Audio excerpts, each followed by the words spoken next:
teman-teman, selamat siang semuanya. Perkenalkan, nama aku Agustina Retnokusuma Penggabean dari Prodi S1 Jurnalistik dengan nomor NPM D1C023027 Fakultas Ilmu Sosial dan Ilmu Politik. Dengan hormat Pak Yuli Hartanto, SIKOM, MIKOM, selaku dosen pengampu mata kuliah Manajemen Media Massa. Di sini saya akan mereview sedikit tentang buku yang berjudul Manajemen Media Massa karangan Dr. Iren. Selamat menyaksikan. Perlu diketahui, manajemen media cetak itu sebenarnya persis sekali dengan manajemen media lainnya dan manajemen organisasi pada umumnya, yang terdiri dari top management, middle management, dan lower management. Top management atau yang bisa disebut pemimpin umum adalah orang yang menduduki posisi pertama dalam perusahaan penerbitan pers, di mana tugasnya adalah mengendalikan bidang redaksi dan bidang usaha. Dalam mengembangkan perusahaannya, pemimpin umum memegang 3 kendali berupa bidang redaksi, bidang percetakan, dan bidang usaha.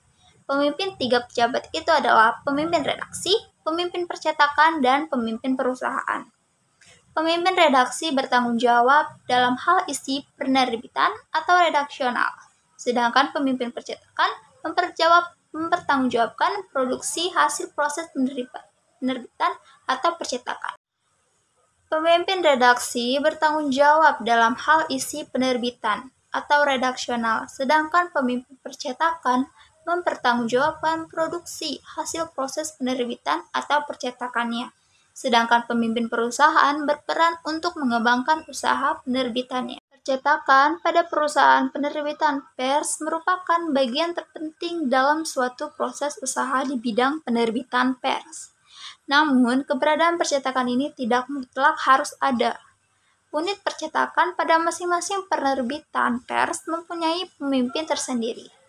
Ada yang disebut direktur atau pemimpin percetakan dengan beberapa manajer dan staf. Di sini saya akan menjelaskan beberapa struktur dalam manajemen percetakan. Di antaranya ada pemimpin percetakan yang dibantu 2 orang manajer, yaitu manajer produksi dan manajer administrasi.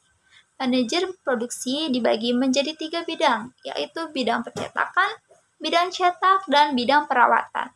Sedangkan manajer administrasi meliputi administrasi keuangan dan administrasi umum atau personalia. Bidang distribusi juga bertugas memberi pemasukan kepada media, seperti bagian distribusi bertugas menyebarkan media seluas-luasnya, sehingga sesuai dengan target segmen. Yang kedua, dapat memberi pemasukan ke redaksi apabila ada umpan balik untuk berita dari pembaca. Yang ketiga, dapat memberi pemasukan ke promosi dalam hal penetrasi wilayah baru.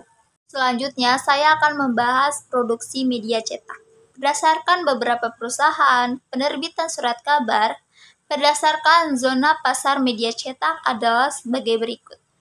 Yang pertama ada CZ atau City Zone, yang artinya batas wilayah media cetak itu berada. Yang kedua ada PMA, Primary Market Area, itu adalah area utama tempat media cetak itu menyajikan berita dan pelayanan iklannya. Yang ketiga ada RTZ, Retail Trading Zone, yang artinya wilayah di luar CZ atau City Zone tempat media cetak itu diperjualbelikan. Yang terakhir ada NDM atau Newspaper Designated Market, artinya area geografis yang dianggap media cetak itu sebagai pasarnya.